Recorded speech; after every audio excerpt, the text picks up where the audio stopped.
Sore itu, aku berdiri di halaman rumah, tepat di depan pagar yang menghadap jalan kampung. Matahari masih tinggi. Tetangga keluar masuk rumah. Anak-anak bersepeda melintas. Semua terlihat biasa, sampai suara teriakan itu memecah udara. "Aku sudah muak!" Aku menoleh. Saudara iparku melangkah cepat ke arah ibuku. Wajahnya merah, nafasnya berat. Ibuku berdiri diam, memegang ujung kerudungnya. "Ada apa ini?" bisik salah satu tetangga. Belum sempat aku mendekat, tangan itu terangkat, dan dalam satu gerakan kasar, ia menjambak rambut ibuku di depan semua orang. Aku mendengar suara kain terseret. Aku melihat tubuh ibu tersentak ke depan. Rambutnya ditarik tanpa ampun. "Lepas!" teriakku, tapi kakiku terasa berat. Dalam kepalaku hanya satu kalimat berputar. Ini ibu kandungku, dan dia dipermalukan seperti ini. Tetangga membeku, tidak ada yang berani memisahkan. Detik itu terasa panjang, panjang sekali. Dan yang tidak pernah aku bayangkan, seminggu setelah kejadian itu, hidupnya berubah drastis. Cepat, tiba-tiba, tanpa peringatan. Assalamualaikum warahmatullahi wabarakatuh. Terima kasih sudah meluangkan waktu untuk mendengar kisah ini. Apa yang akan saya ceritakan bukan sekadar pertengkaran keluarga. Ini tentang harga diri seorang ibu. Tentang bagaimana satu tindakan di depan umum bisa mengubah banyak hal dalam hitungan hari. Saya menceritakan ini bukan untuk membuka aib siapapun. Saya menceritakan ini karena ada pelajaran yang terlalu mahal untuk dipendam sendiri.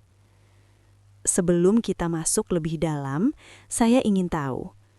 Tuliskan di kolom komentar, dari kota mana Anda mendengar kisah ini?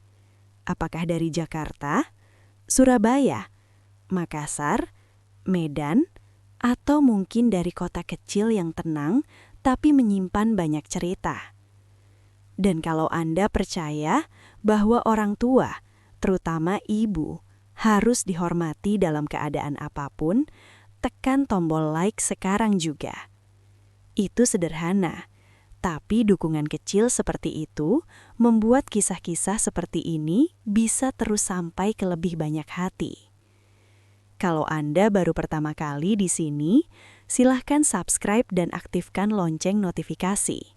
Karena di channel ini, saya membagikan kisah nyata tentang keluarga, pengkhianatan, penyesalan, dan kadang balasan yang datang lebih cepat dari yang kita duga. Mungkin sebagian Anda pernah berada di posisi saya, berdiri di antara dua pihak yang sama-sama keluarga. Ingin membela, tapi takut memperkeruh keadaan. Ingin diam, tapi hati terasa terbakar. Saya tidak bangga dengan apa yang terjadi hari itu. Bahkan sampai sekarang, setiap mengingatnya, dada saya masih terasa sesak. Tapi saya percaya, setiap kejadian ada maknanya. Dengarkan sampai akhir. Jangan berhenti di tengah jalan. Karena yang terjadi seminggu setelah peristiwa itu bukan sesuatu yang bisa saya karang-karang. Itu nyata dan menyisakan keheningan panjang di kampung kami. Baiklah, saya akan mulai dari sore itu. Sore ketika semuanya berubah. 2 minggu lalu, aku berdiri di halaman rumah. Jam menunjukkan hampir pukul 4 sore. Matahari masih menyengat. Aku baru saja menyapu halaman ketika suara sandal menghentak tanah terdengar dari arah gang. Aku mengangkat kepala. Rina, saudara iparku, berjalan cepat ke arah pagar rumah kami. Langkahnya lebar. Wajahnya tegang. Tangannya mengekal. Aku langsung merasa tidak enak. Ya Allah, kenapa lagi sekarang? Ibuku sedang berdiri di dekat pagar, memandangi jalan. Beliau memang sering begitu setiap sore, sekadar melihat orang lalu lalang. Rina berhenti tepat di depan ibu. Bu, kita perlu bicara. Sekarang. Nada suaranya keras. Bukan nada bicara biasa. Ibuku menoleh perlahan. Ada apa, Rina? Aku masih memegang sapu. Kakiku rasanya berat untuk melangkah mendekat. Dalam pikiranku, sudah muncul kemungkinan buruk. Jangan di luar. Jangan bikin keributan di depan orang. Tapi Rina tidak peduli. Kenapa ibu selalu ikut campur urusan rumah tangga saya? Katanya. Suaranya meninggi. Beberapa tetangga mulai melirik dari teras rumah masing-masing. Ibuku menggeleng pelan. Ibu cuma mengingatkan. Itu pun karena kamu cerita dulu ke ibu. Rina tertawa sinis. Mengingatkan? Atau mengadu domba saya sama suami? Dadaku mulai panas. Aku melangkah mendekat. Mbak, kalau mau bicara, masuk dulu ke dalam rumah. Rina menoleh ke arahku. Tatapannya tajam. Kamu diam saja. Ini urusan saya sama ibu. Cara dia menyebut ibu terdengar seperti sindiran, bukan panggilan hormat. Ibuku menarik napas panjang. Aku melihat jari-jarinya meremas ujung kerudungnya. Itu kebiasaan beliau kalau sedang menahan emosi. Rina, ibu tidak pernah berniat jahat. Kalau kamu tersinggung, ibu minta maaf. Aku menoleh cepat ke arah ibu. Kenapa ibu yang minta maaf? Pikirku. Angin sore berhembus pelan. Tapi suasana terasa panas. Di ujung gang, aku melihat Bu Sari berdiri sambil pura-pura menyiram tanaman. Pak Darto berhenti dengan sepeda motornya. Helm masih di kepala. Semua mulai memperhatikan. Rina melangkah satu langkah lebih dekat ke ibu. Jangan pura-pura baik di depan orang, katanya. Aku melihat urat di lehernya menegang. Ibuku tetap berdiri. Tidak mundur, tidak melawan. Dan di detik itu, aku merasakan sesuatu yang aneh. Perasaan seperti sebelum badai turun. Aku bisa saja menarik ibu masuk ke dalam rumah. Aku bisa saja menutup pagar. Tapi aku ragu. Aku takut situasi makin panas. Tenang saja. Paling cuma adu mulut, kataku dalam hati mencoba menenangkan diri. Ternyata aku salah. Rina mengangkat tangannya sedikit, menunjuk wajah ibu. Mulai sekarang, jangan ikut campur hidup saya. Suaranya menggema di halaman. Aku merasakan telapak tanganku basah oleh keringat. Sapu yang kupegang terasa berat. Ibuku membuka mulut, hendak menjawab. Dan saat itulah semuanya berubah. Tapi sebelum tangan itu benar-benar terangkat, sebelum cengkeraman itu terjadi, aku sudah tahu. Sore itu tidak akan berakhir biasa. Aku hanya tidak menyangka, harga diri seorang ibu akan dipertaruhkan di depan mata banyak orang. Aku masih berdiri di antara ibu dan pagar ketika suasana berubah menjadi tegang. Rina menurunkan tangannya yang tadi menunjuk wajah ibu, tapi tubuhnya tidak mundur, justru semakin mendekat. Jarak mereka sekarang hanya beberapa langkah. Aku bisa melihat napasnya naik turun cepat. "Aku capek, Bu," teriaknya. "Capek dianggap gak becus ngurus rumah tangga." Ibuku tetap berdiri, bahunya sedikit turun. Tatapannya tidak menantang, tidak juga takut, hanya lelah.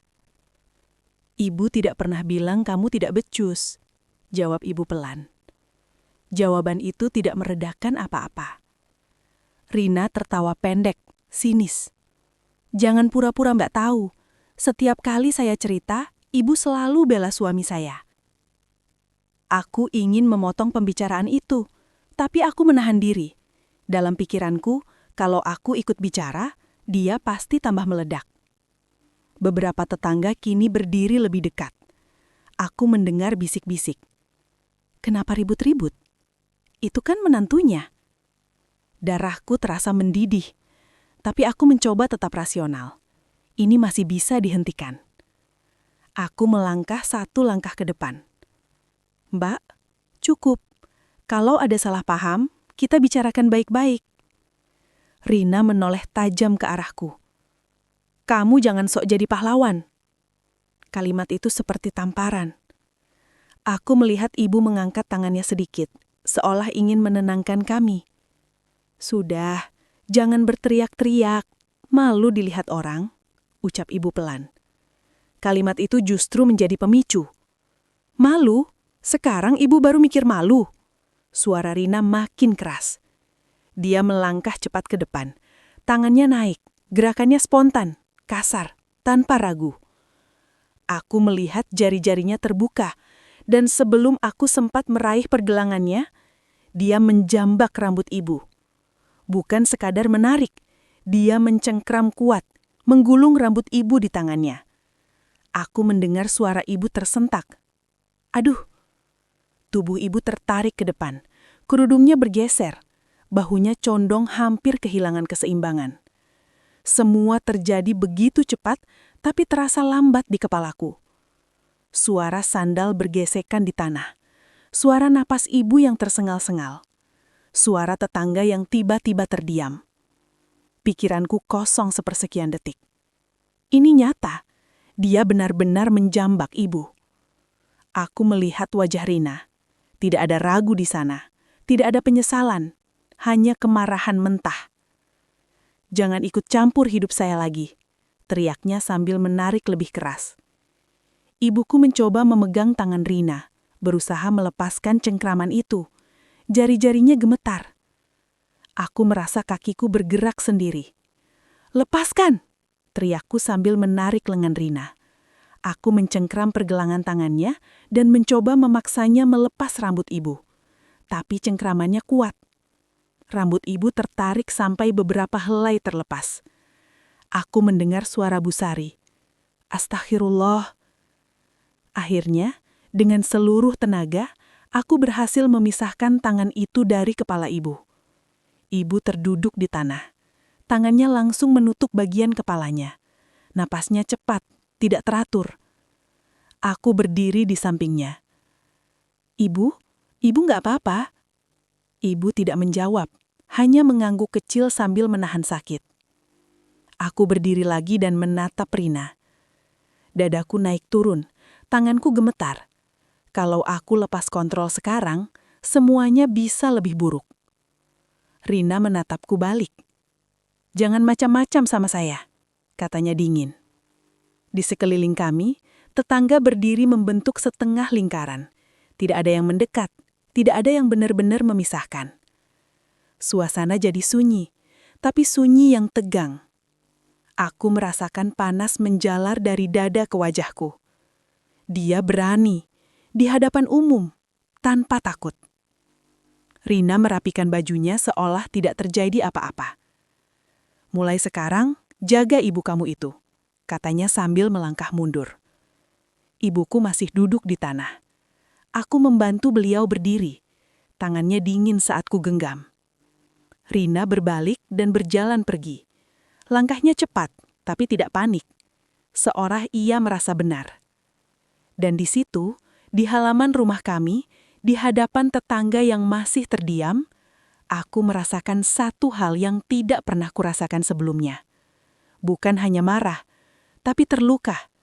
Bukan karena harga diriku, tapi karena melihat ibuku, perempuan yang melahirkanku, diperlakukan seperti itu. Aku tidak tahu saat itu bahwa peristiwa yang terjadi sore itu akan menjadi awal dari sesuatu yang jauh lebih besar dan lebih cepat dari yang kita kira. Saat tangannya terlepas dari rambut ibu, aku masih bisa merasakan getaran di pergelangan tanganku sendiri. Nafasku berat. Suara di sekeliling seperti menjauh. Ibu terduduk di tanah halaman. Aku berlutut di sampingnya. Tanganku menyentuh bahunya. "Bu, sakit?" tanyaku pelan. Ibu tidak langsung menjawab. Beliau hanya memejamkan mata beberapa detik, lalu mengangguk kecil. Aku melihat beberapa helai rambutnya masih terselip di jari-jariku. Helai yang tertarik lepas. Dadaku seperti diremas. Dia benar-benar menjambak ibu. Bukan dorong, bukan senggol. Menjambak. Aku membantu ibu berdiri perlahan.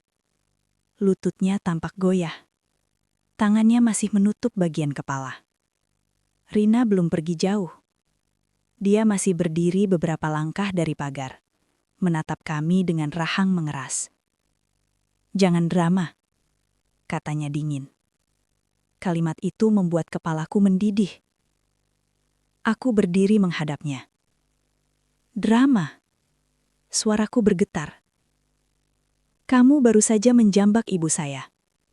Beberapa tetangga mulai bergerak mendekat sedikit, tapi tetap menjaga jarak aman. Rina menyilangkan tangan di dada. Kalau dia nggak ikut campur, nggak akan begini. Aku hampir melangkah maju lagi. Tapi ibu menarik ujung bajuku pelan. "Sudah." Satu kata tanpa suara.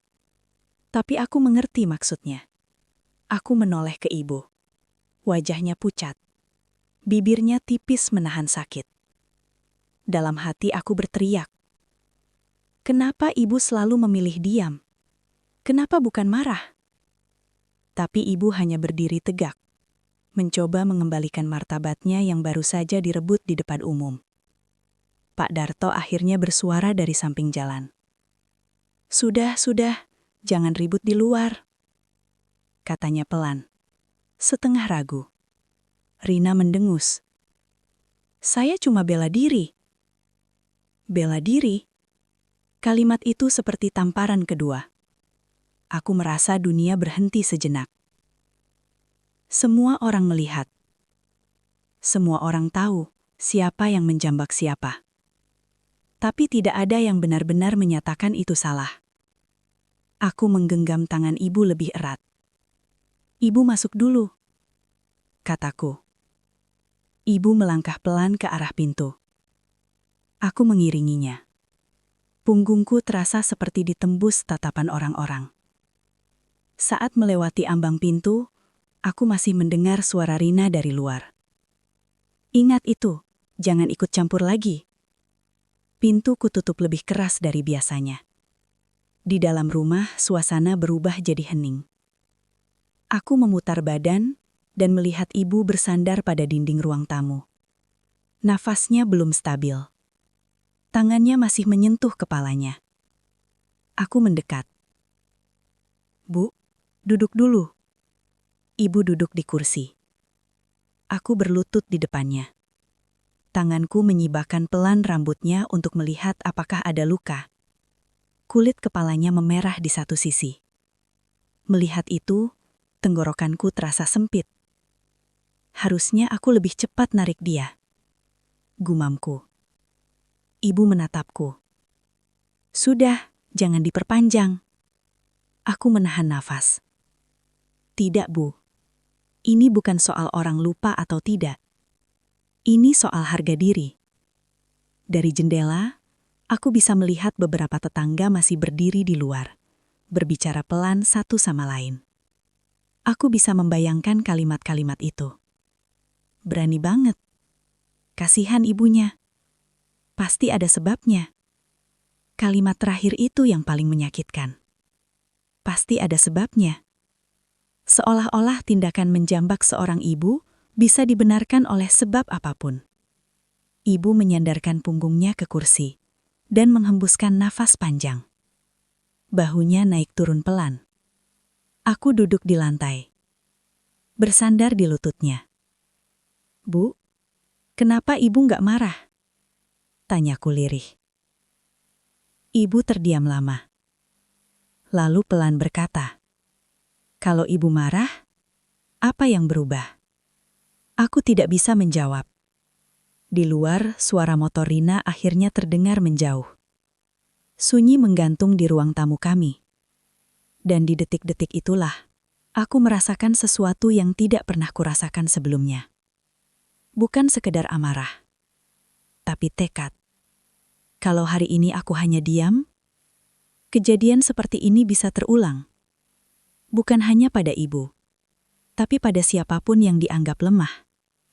Aku memandang ibu yang masih duduk dengan rambut sedikit berantakan. Dalam hati aku berjanji, entah bagaimana caranya, aku tidak akan membiarkan penghinaan itu berlalu begitu saja. Aku tidak tahu saat itu bahwa hidup sudah menyiapkan balasan yang bahkan tidak perlu kita rencanakan. Tapi sore itu, di ruang tamu kecil rumah kami, satu hal menjadi jelas. Ada sesuatu yang telah dilanggar. Dan pelanggaran itu tidak akan berhenti sebagai sekedar cerita sore di halaman rumah. Malam itu, rumah terasa berbeda. Biasanya setelah maghrib, ibu sudah di dapur, menyiapkan teh hangat atau sekedar memanaskan lauk sisa siang. Tapi malam itu, dapur gelap. Tidak ada suara sendok beradu dengan piring. Tidak ada aroma masakan. Aku berdiri di ambang pintu ruang tamu. Ibu duduk di kursi yang sama seperti sore tadi. Lampu menyala redup. Bayangan wajahnya jatuh panjang ke lantai. Beliau memegang sisir kecil di tangannya. Pelan-pelan, ibu menyisir rambutnya. Beberapa helai masih rontok dan jatuh ke pangkuannya. Dadaku terasa ditusuk. Aku duduk di sebelahnya. "Bu, masih sakit?" Tanyaku pelan. Ibu berhenti menyisir. Menarik napas panjang. "Sedikit." Jawabnya singkat. Bukan nada mengeluh, bukan nada marah, hanya lelah. Aku mengepalkan tangan di pangkuanku. Sedikit. Rambutnya dijambak sampai hampir jatuh, dan cuma bilang sedikit. Aku bangkit, mengambil minyak kayu putih dari lemari, lalu kembali duduk di belakang ibu. "Boleh aku pijat?" Tanyaku. Ibu mengangguk pelan. Aku menuangkan sedikit minyak ke telapak tanganku, lalu mulai memijat bagian kepala yang memerah. Saat jariku menyentuh kulit kepalanya, ibu sedikit meringis. "Pelan, Nak." Aku menghela napas. Di luar rumah, suara jangkrik terdengar jelas. Sesekali ada motor lewat. Tapi di dalam rumah, hanya ada suara napas kami. "Kenapa dia bisa setega itu, Bu?" Tanyaku akhirnya. Ibu terdiam. Beberapa detik berlalu. Mungkin dia lagi banyak masalah. Aku berhenti memijat.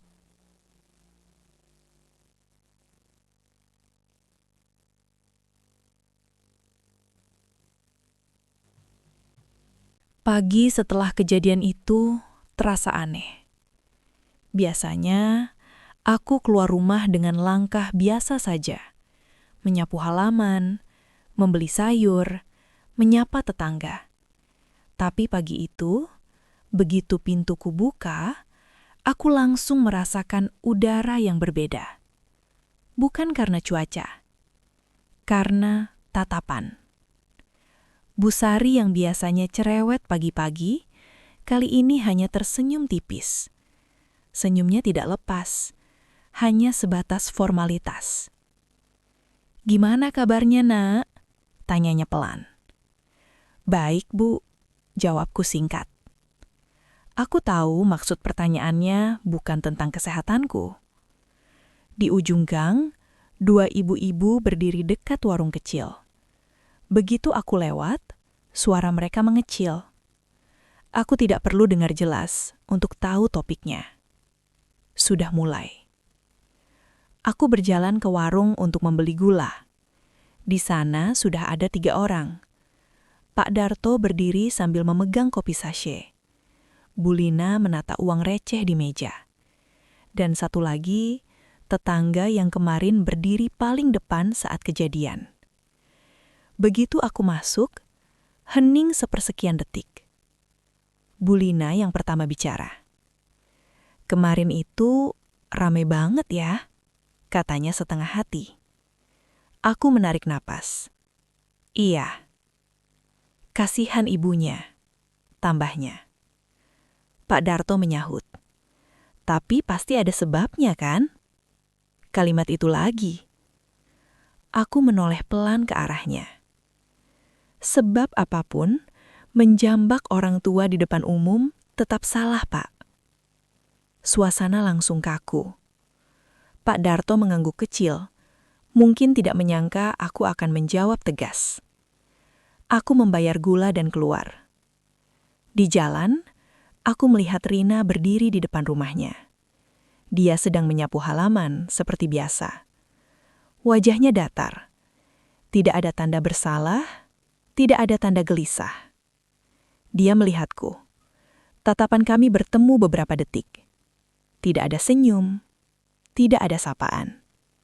Dia memalingkan wajah lebih dulu. Dadaku kembali terasa panas. Berani sekali dia bersikap seolah tidak terjadi apa-apa. Siang itu, notifikasi di ponselku tidak berhenti berbunyi. Grup WhatsApp keluarga. "Kemarin kenapa ribut?" Katanya sampai tarik-tarikan. Benar dijambak. Aku menatap layar beberapa detik sebelum akhirnya meletakkan ponsel. Aku tidak ingin memperpanjang cerita, tapi berita sudah menyebar lebih cepat dari yang kubayangkan. Sore hari, aku melihat 2 tetangga berdiri di depan rumah Rina. Mereka berbicara cukup lama. Sesekali salah satu dari mereka menggeleng. Aku tahu pembicaraan itu tentang kami, tentang ibu, tentang kejadian itu. Malamnya, ibu duduk di ruang tamu sambil melipat pakaian. "Ada yang datang tadi?" tanyaku. "Ada, Bu RT," jawab ibu pelan. "Ngomong apa?" Ibu tersenyum kecil. "Cuma bilang supaya jangan dibesar-besarkan." Aku tertawa pendek. Pahit. "Sudah dibesar-besarkan, Bu.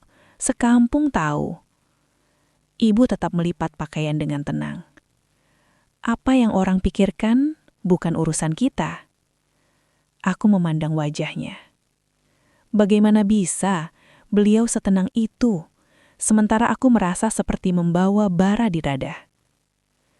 Hari ketiga setelah kejadian, gosip berubah bentuk. Bukan lagi hanya tentang jambakan, sudah mulai ada versi-versi lain. Katanya ibunya dulu sering ikut campur. Katanya Rina diprovokasi. Katanya mereka memang sering cekcok. Aku hampir tertawa mendengar semua itu. Orang-orang selalu butuh cerita tambahan agar drama terasa lengkap. Tapi satu fakta tidak berubah. Rambut ibuku dijambak di depan umum. Dan itu disaksikan banyak mata. Hari ke-6, aku melihat sesuatu yang berbeda. Rina mulai jarang keluar rumah. Biasanya dia sering berdiri di depan pagar, berbincang dengan tetangga. Sekarang pintunya lebih sering tertutup. Aku tidak tahu apakah itu karena malu atau karena marah pada omongan orang. Di sore hari, aku mendengar suara dua remaja lewat depan rumahku. Serem banget ya, berani jambak mertua. Kalau aku sih tidak berani. Aku berdiri di balik tirai jendela. Aku sadar, perlahan-lahan, opini kampung mulai berubah. Bukan lagi menyalahkan ibu, tapi mempertanyakan Rina. Dan entah kenapa, aku merasakan campuran aneh antara puas dan tidak nyaman. Puas karena orang melihat kebenaran, tidak nyaman karena semuanya terjadi di ruang publik. Malam ke-6, sebelum tidur, ibu berkata kepadaku, "Besok jangan keluar terlalu sering." "Kenapa?" "Biar suasana tenang dulu." Aku mengangguk. Tapi dalam hati, aku tahu sesuatu. Kampung mungkin mulai diam di permukaan. Tapi di bawahnya, percakapan belum selesai. Dan entah kenapa, ada firasat yang sulit dijelaskan. Seolah-olah kejadian sore itu belum benar-benar berakhir. Seolah-olah ada sesuatu yang masih menunggu waktunya. Aku tidak tahu bahwa keesokan harinya, tepat di hari ke-7, kabar yang jauh lebih mengejutkan akan mengguncangkan gang kecil kami. Dan kali ini, bukan lagi tentang rambut yang dijambak, tapi tentang tubuh yang tiba-tiba tak bisa lagi berdiri. Hari ke-7 setelah kejadian itu dimulai seperti biasa. Pagi tenang, ibu menyeduh teh, aku menyapu halaman. Tidak ada tanda apapun bahwa hari itu akan berbeda. Tapi sejak bangun tidur, entah kenapa dadaku terasa berat. Sudah seminggu, pikirku. Seminggu sejak rambut ibu dijambak di depan orang sekampung. Seminggu sejak tatapan-tatapan itu memenuhi halaman rumah kami. Siang berlalu tanpa kejadian berarti. Menjelang sore, aku berada di dapur, memotong bawang untuk memasak. Ibu sedang di ruang tamu, menonton televisi dengan volume kecil. Tiba-tiba, suara motor menderu keras dari arah dang. Lalu bunyi seperti benda jatuh. Brak! Aku berhenti memotong. Pisau menggantung di udara. Disusul teriakan. Astagfirullah! Aku dan ibu saling pandang. Suara itu dari depan rumah Rina. Aku meletakkan pisau dan berlari keluar. Ibu ikut menyusul di belakangku. Di ujung gang, orang-orang mulai berkumpul. Di sana, di samping motor yang tergeletek miring, Rina terbaring di tanah. Tubuhnya setengah menyamping. Tangannya kaku. Matanya terbuka, tapi tatapannya kosong. Aku mendekat tanpa sadar. "Kenapa?" teriak seseorang. Bu Sari berlutut di sampingnya. "Rina! Rina!" Rina mencoba bicara. Bibirnya bergerak, tapi kata-katanya tidak jelas. Mulutnya terlihat miring ke satu sisi. Aku merasakan bulu kuduk berdiri. "Cepat panggil suaminya!" teriak Pak Darto. Suaminya keluar dari rumah dengan wajah panik. "Ada apa?" Dia melihat istrinya di tanah, lalu langsung berlutut. "Rina, bangun!"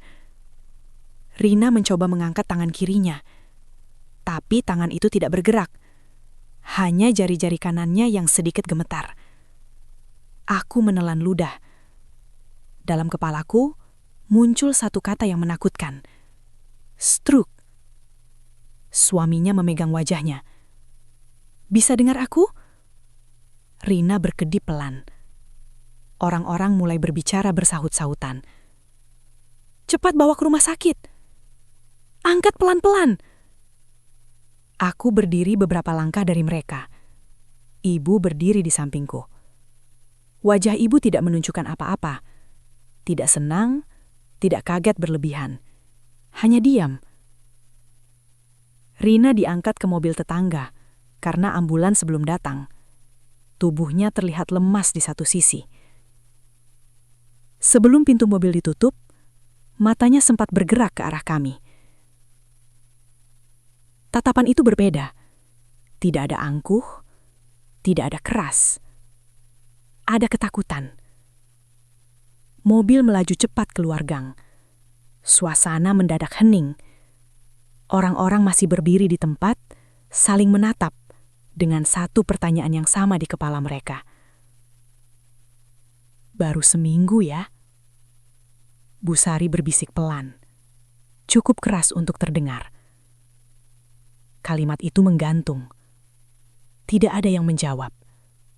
Tapi semua tahu maksudnya. Aku merasakan nafasku tidak stabil. Seminggu. Tepat 7 hari. Aku menoleh ke ibu.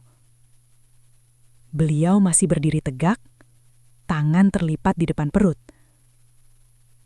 Bu, suaraku pelan. Ibu menatap jalan yang sudah kosong. Kita masuk. Kami berjalan kembali ke rumah. Di ruang tamu, aku duduk dan memandangi tangan sendiri. Tangan yang seminggu lalu menarik cengkraman itu dari rambut ibu. Tanganku gemetar.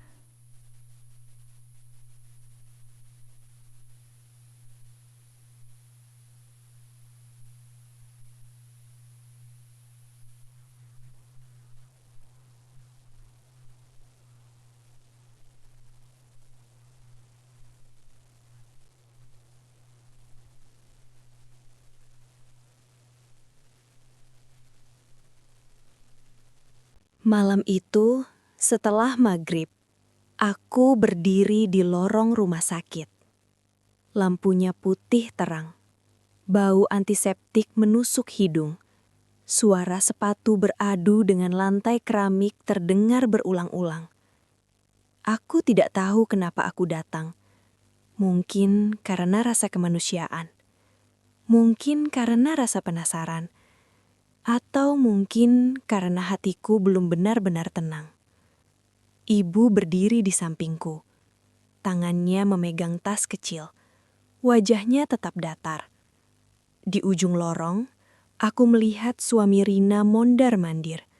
Rambutnya berantakan, bajunya masih sama seperti sore tadi. Dia berhenti ketika melihat kami. Tatapannya campur aduk, lelah, panik, dan entah kenapa, malu. "Ibu," katanya pelan pada ibuku. Ibu mengangguk kecil. Bagaimana keadaannya? Belum sempat dia menjawab, pintu ruang IGD terbuka. Seorang dokter keluar sambil melepas sarung tangan. "Keluarga pasien Rina?" tanyanya. Suaminya langsung mendekat. "Saya, Dok. Istri saya bagaimana?" Dokter itu berbicara tenang, profesional. Pasien mengalami serangan stroke ringan. Sisi kiri tubuhnya melemah. Untuk sementara, tangan dan kaki kirinya sulit digerakkan. Aku menelan ludah. Stroke. Kata itu terasa berat saat diucapkan langsung oleh dokter. "Apakah bisa sembuh, Dok?" Suara suaminya bergetar. "Bisa, tapi butuh terapi rutin. Jangan stres berlebihan. Tekanan darahnya tinggi sekali tadi." Aku berdiri diam. Pikiranku langsung melayang ke sore 7 hari lalu. Wajah merah, teriakan, emosi meledak. Tekanan darah tinggi. Apakah itu kebetulan? Dokter kembali masuk ke ruangan. Lorong kembali sunyi. Suaminya menutup wajah dengan kedua tangan. Bahunya naik turun pelan. Ibu melangkah mendekat. "Sabar," ucap ibu pelan. Aku melihat suaminya menatap ibu beberapa detik. Ada rasa bersalah di sana. "Ibu, saya minta maaf," katanya tiba-tiba. Aku terdiam. Permintaan maaf itu bukan untukku. Bukan juga secara langsung untuk ibu atas kejadian seminggu lalu. Tapi jelas ada hubungannya. Ibu hanya mengangguk. Sekarang fokus pada istrimu. Kami duduk di bangku lorong. Suara monitor dari dalam ruangan terdengar samar. Beberapa menit kemudian, seorang perawat keluar. Pasien sudah sadar, tapi masih lemah. Suaminya langsung berdiri. Ibu menoleh kepadaku. Kita masuk sebentar. Aku mengikuti ibu ke dalam ruangan. Rina terbaring di ranjang. Selang infus terpasang di tangannya. Wajahnya pucat. Bibirnya sedikit miring ke kanan. Matanya terbuka saat kami masuk. Dan untuk pertama kalinya sejak aku mengenalnya, aku melihatnya tanpa pertahanan.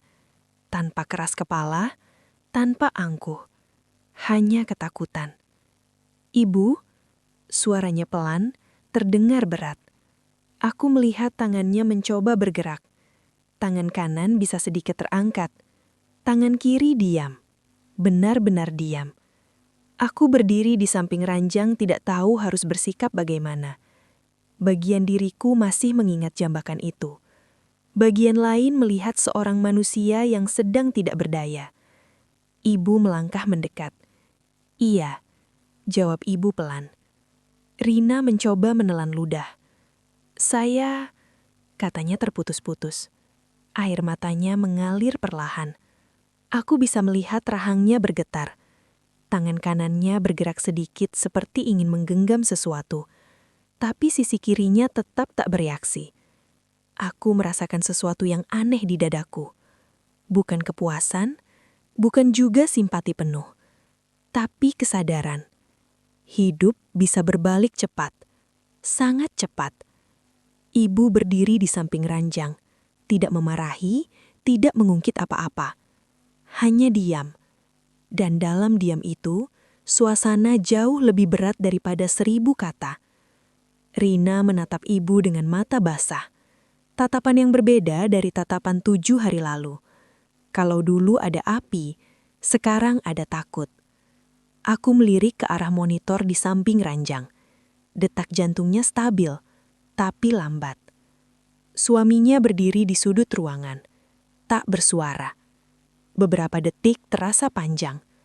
Akhirnya aku berbicara pelan. Cepat sembuh. Kalimat sederhana, tapi jujur. Rina berkedip pelan, lalu air mata kembali jatuh. Kami tidak lama di dalam ruangan.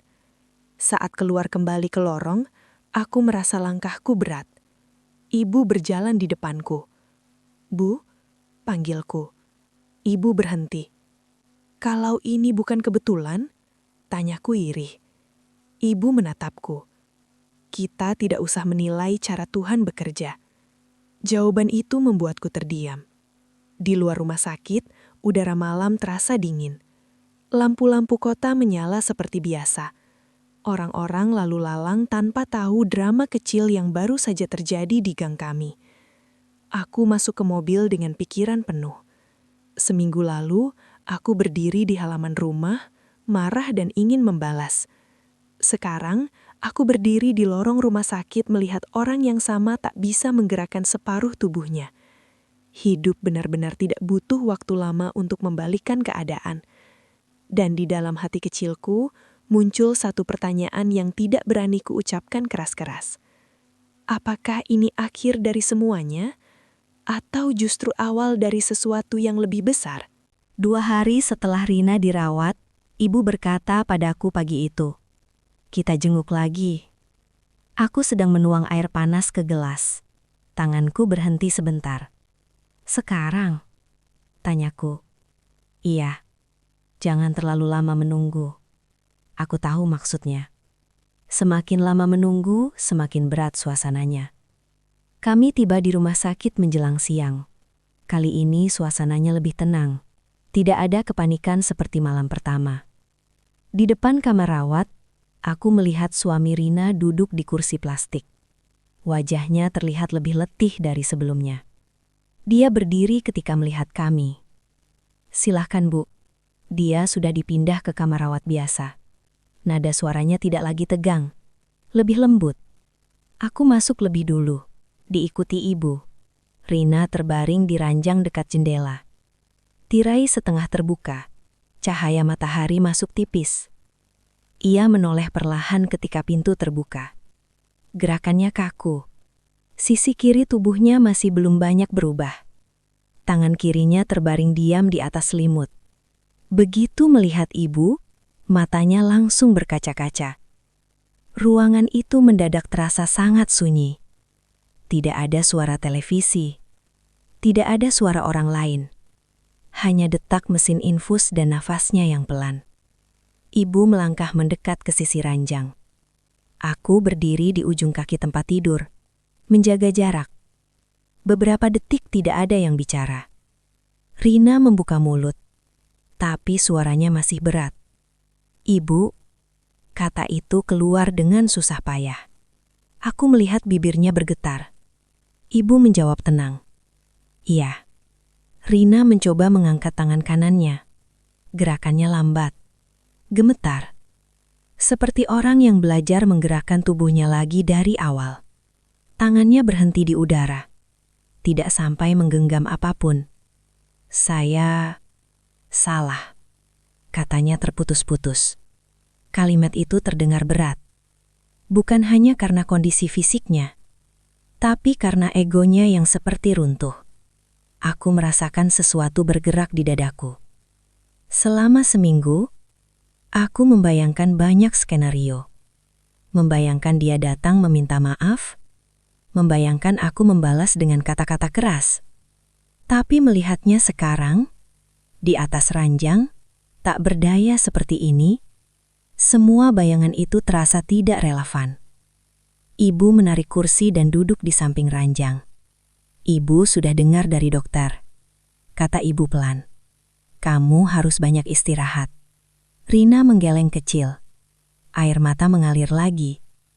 "Saya takut." Itu pertama kalinya aku mendengar dia mengaku takut. Bukan marah, bukan menyalahkan, tapi takut. Takut pada tubuhnya sendiri yang tiba-tiba tidak bisa dikendalikan. Takut pada kemungkinan tidak bisa berjalan normal lagi. Ibu mengulurkan tangannya. Tangan kanan Rina menggenggam ibu pelan. Genggaman itu lemah. Aku tidak tahu kenapa. Tapi pemandangan itu membuat tenggorokanku terasa sempit.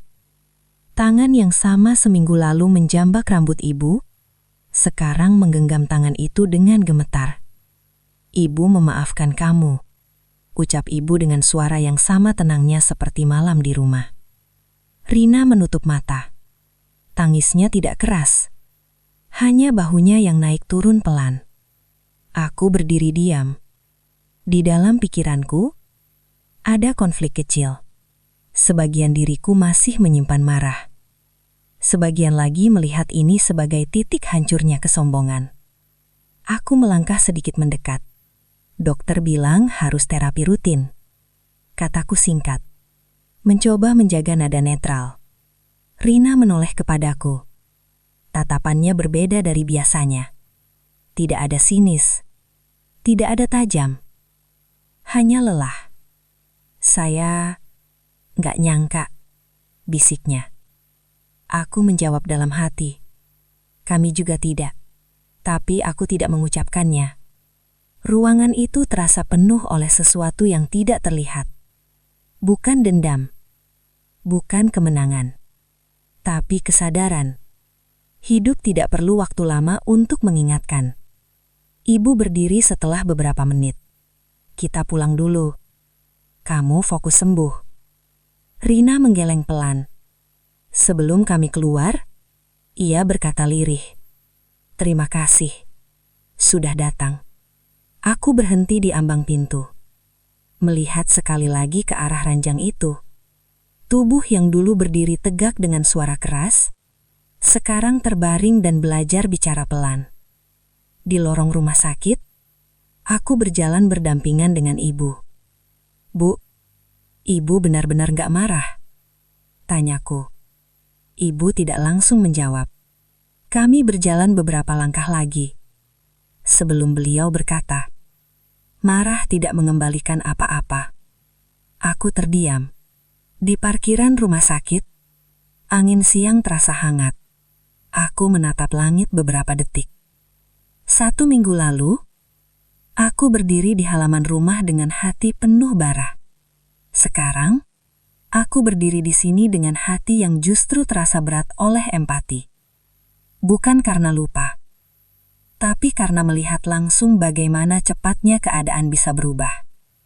Dan untuk pertama kalinya, aku benar-benar memahami kalimat ibu. Semua perbuatan ada akibatnya. Bukan untuk ditertawakan, bukan untuk dirayakan, tapi untuk disadari, dan mungkin untuk diperbaiki sebelum semuanya terlambat. 4 hari setelah kunjungan kedua itu, aku kembali ke rumah sakit sendirian. Ibu sebenarnya ingin ikut, tapi aku bilang biar aku saja yang melihat kondisinya.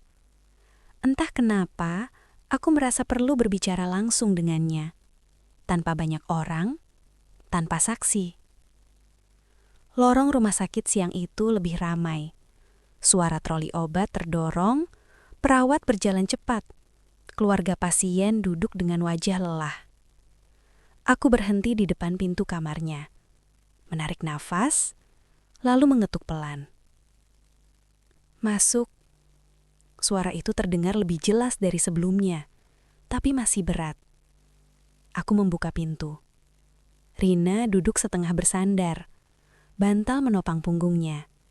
Tangan kanannya memegang bola karet kecil, alat latihan untuk terapi. Tangan kirinya masih diam di atas selimut. Ia menoleh ketika melihatku. "Kamu?" katanya pelan. Aku masuk dan menutup pintu. "Iya, ibu di rumah." Ia mengangguk kecil. Aku berdiri beberapa detik sebelum akhirnya menarik kursi dan duduk di samping ranjang. Untuk beberapa saat, kami hanya saling diam. Aku melihat ia mencoba meremas bola karet itu.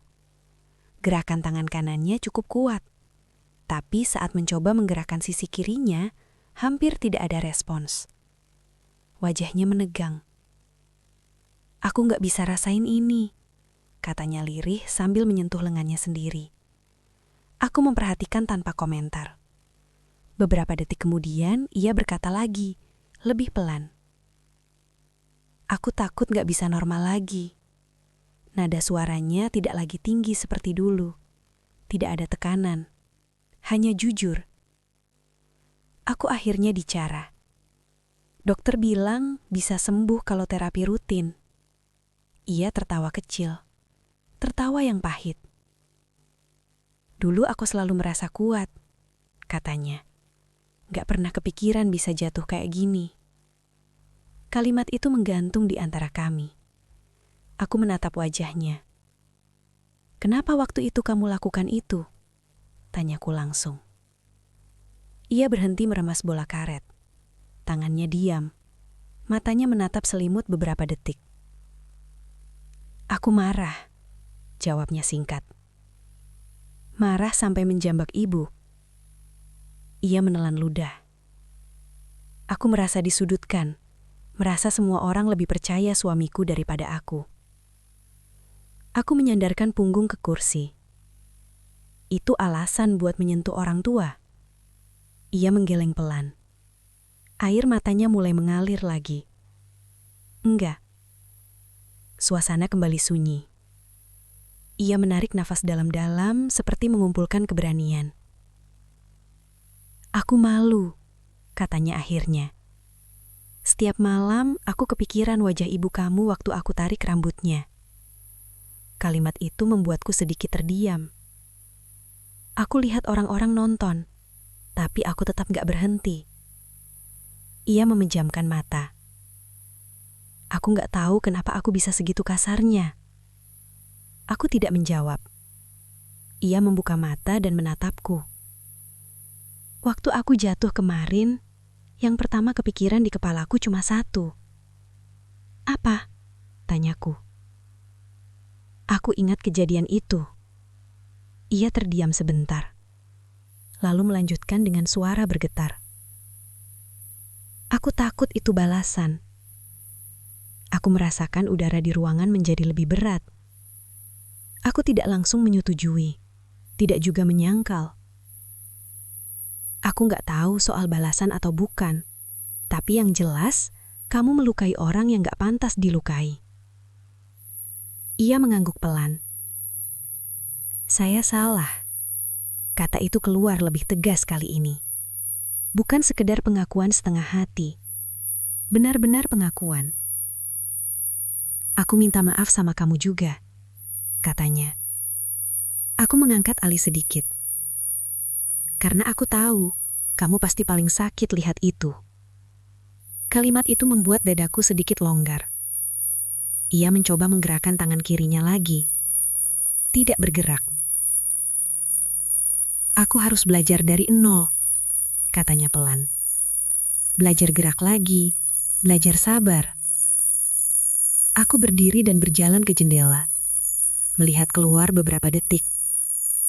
Di luar, orang-orang berjalan seperti biasa. Hidup tetap berjalan. Aku menoleh kembali kepadanya. Kamu tahu yang paling berat waktu itu? Tanyaku. Ia menggeleng. Bukan cuma lihat ibu dijambak, tapi lihat orang-orang diam. Ia terdiam. Aku juga diam beberapa detik, dan itu bikin aku merasa bersalah. Ia menunduk. Aku bikin kamu ngerasa kayak gitu, katanya. Aku kembali duduk. Sekarang kamu punya kesempatan buat berubah, kataku. Ia menatapku, mata masih basah. Aku mau, jawabnya cepat. Aku nggak mau jadi orang yang sama. Aku memperhatikan wajahnya. Tidak ada lagi kesombongan di sana. Yang ada hanya kelelahan dan penyesalan. Aku nggak minta kamu langsung maafin, tapi kasih aku kesempatan. Aku menarik nafas panjang.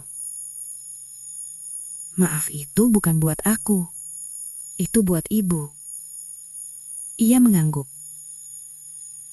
Aku tahu. Kami kembali diam. Tapi kali ini diamnya berbeda. Bukan diam penuh ketegangan.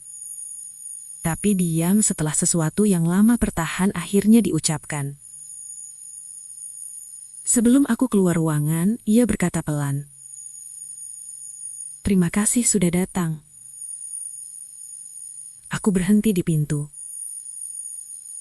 Cepat sembuh. Dan saat pintu tertutup di belakangku, aku sadar satu hal. Kadang, kejatuhan seseorang bukan akhir dari cerita, tapi awal dari kesadaran. Dan kesadaran itu sering datang dengan harga yang tidak mudah. 3 minggu berlalu sejak hari ketujuh itu. Gang kami perlahan kembali normal. Anak-anak kembali bersepeda sore hari. Ibu-ibu kembali bercakap di depan rumah. Motor lalu lalang seperti biasa. Tapi ada satu hal yang berbeda. Rina. Ia sudah pulang dari rumah sakit, tapi tidak lagi berdiri di depan pagar seperti dulu. Tidak lagi berbicara keras dengan siapapun. Sekarang, hampir setiap pagi, aku melihatnya duduk di kursi plastik di teras rumahnya. Seorang terapis datang 2 kali seminggu. Tangannya diangkat perlahan, diturunkan perlahan. Kakinya digerakkan sedikit demi sedikit. Gerakannya lambat. Wajahnya sering terlihat menahan sakit. Tidak ada lagi sorot mata yang tajam. Yang ada hanya fokus dan usaha. Suatu pagi, saat aku menyapu halaman, aku melihatnya mencoba berdiri tanpa bantuan. Kaki kirinya masih kaku. Ia hampir kehilangan keseimbangan. Suaminya cepat memegang bahunya. Awas, katanya pelan. Rina tidak membentak, tidak mengeluh. Ia hanya menarik napas panjang dan mencoba lagi. Aku memperhatikan dari jauh. Di dalam hatiku, ada sesuatu yang berubah. Dulu aku ingin melihatnya menyesal. Sekarang, aku melihatnya berjuang. Dan itu berbeda. Sore itu, ibu berkata padaku, Ibu mau kirim sayur ke rumahnya? Aku berhenti menyetrika. Kenapa, Bu? Dia belum kuat lama-lama berdiri di dapur. Aku menatap ibu beberapa detik. Setelah semua yang terjadi, ibu tersenyum kecil. Justru setelah semua yang terjadi, aku terdiam. Ibu membungkus sayur dan lauk sederhana dalam wadah kecil. Aku mengantarnya ke rumah Rina. Suaminya membuka pintu. "Masuk," katanya pelan. Rina duduk di ruang tamu. Tongkat kecil bersandar di samping kursinya. Ia terlihat lebih kurus. Saat melihat wadah di tangannya, matanya langsung berkaca-kaca. "Ibu kirim ini," kataku singkat. Ia menggenggam ujung kursi dengan tangan kanannya. "Saya nggak pantas," bisiknya. Aku tidak menjawab. Ia menunduk. Saya ingat terus hari itu, dan setiap kali tangan kiri saya nggak bisa gerak, saya ingat apa yang saya lakukan. Aku berdiri di hadapannya. "Kalau kamu benar-benar belajar dari situ, itu sudah cukup." Ia mengangkat wajahnya. "Aku nggak mau jadi orang yang sama lagi." Nada suaranya tegas, bukan keras, tapi yakin. Beberapa hari kemudian, sesuatu terjadi yang tidak pernah kubayangkan. Rina datang ke rumah kami, pelan-pelan dengan tongkat di tangan kanan. Aku melihatnya dari jendela. Ibu membuka pintu. Rina berdiri di ambang pintu, nafasnya sedikit berat. "Ibu, boleh saya masuk?" Ibu mengangguk. Ia melangkah pelan-pelan. Setiap langkah terlihat seperti usaha besar. Begitu sampai di ruang tamu, ia berhenti. Lalu dengan susah payah, ia menundukkan badan. "Maafkan saya," katanya gemetar. Bukan di rumah sakit, bukan di lorong yang sunyi, tapi di rumah yang sama, tempat ia pernah berteriak. Aku melihat ibu berdiri diam beberapa detik. Lalu ibu mendekat dan memegang bahunya. Ibu sudah maafkan dari awal. Rina menangis. Tangisnya kali ini tidak tertahan. Tangisan seseorang yang benar-benar sadar. Aku berdiri di sudut ruangan. Dan di momen itu, aku merasakan sesuatu yang berbeda dari semua emosi sebelumnya. Bukan marah, bukan puas, bukan dendam, tapi lega. Lega karena kejadian itu tidak berakhir dengan kebencian yang diwariskan. Lega karena ibu memilih jalan yang lebih tinggi. Malamnya aku duduk sendirian di teras. Aku mengingat kembali semuanya. Halaman rumah, jambakan itu, tatapan tetangga, lorong rumah sakit, tangan yang tak bisa bergerak, permintaan maaf. Semua terasa seperti satu rangkaian yang tidak terpisah. Aku akhirnya memahami satu hal penting. Balasan hidup bukan selalu untuk menghancurkan. Kadang untuk menyadarkan. Dan yang lebih penting lagi, kekuatan terbesar bukan pada membalas, tapi pada memilih untuk tidak membalas. Ibu mengajarkanku itu. Bukan dengan ceramah, tapi dengan sikap. Sekarang, setiap kali aku melihat Rina berjalan pelan-pelan dengan tongkatnya, aku tidak lagi melihat orang yang menjambak rambut ibuku. Aku melihat seseorang yang pernah jatuh dan sedang belajar berdiri lagi. Dan mungkin itulah pelajaran paling mahal dari semua kejadian ini. Bahwa dalam hidup, kita semua bisa salah. Tapi tidak semua diberi kesempatan untuk sadar sebelum semuanya benar-benar terlambat. Teman-teman, kalau saya diminta mengulang hari itu, tentu saya ingin tidak pernah ada jambakan di halaman rumah kami. Tidak ada teriakan, tidak ada tatapan tetangga, tidak ada rasa malu yang menempel seperti bayangan. Tapi, hidup tidak bekerja dengan tombol ulang. Yang bisa kita lakukan hanya mengambil maknanya. Saya belajar satu hal yang sangat keras dari kejadian itu. Menyakiti orang tua, apalagi mempermalukannya di depan umum, bukan sekadar kesalahan kecil. Itu adalah pelanggaran terhadap sesuatu yang jauh lebih dalam. Harga diri, doa, dan restu. Dan saya juga belajar sesuatu yang lebih berat lagi. Balasan hidup tidak selalu datang dengan cara yang kita rencanakan. Tidak selalu sesuai dengan emosi kita. Kadang datang cepat, kadang sunyi, kadang dalam bentuk yang tidak kita duga sama sekali. Tapi yang paling penting, balasan itu bukan untuk kita rayakan. Saat Rina jatuh, saya tidak merasa menang. Saya justru merasa takut. Takut melihat betapa cepatnya keadaan bisa berbalik. Takut membayangkan jika posisi itu suatu hari adalah saya. Karena kebenarannya sederhana. Hari ini kita berdiri, besok kita bisa saja terjatuh. Hari ini kita merasa benar, besok kita bisa saja menyesal. Dan dari ibu saya belajar sesuatu yang jauh lebih kuat daripada kemarahan. Memaafkan tanpa perlu diminta berkali-kali. Itu bukan kelemahan, itu kekuatan. Kalau kisah ini menyentuh hati Anda, mungkin itu bukan kebetulan. Mungkin ada seseorang yang perlu Anda maafkan.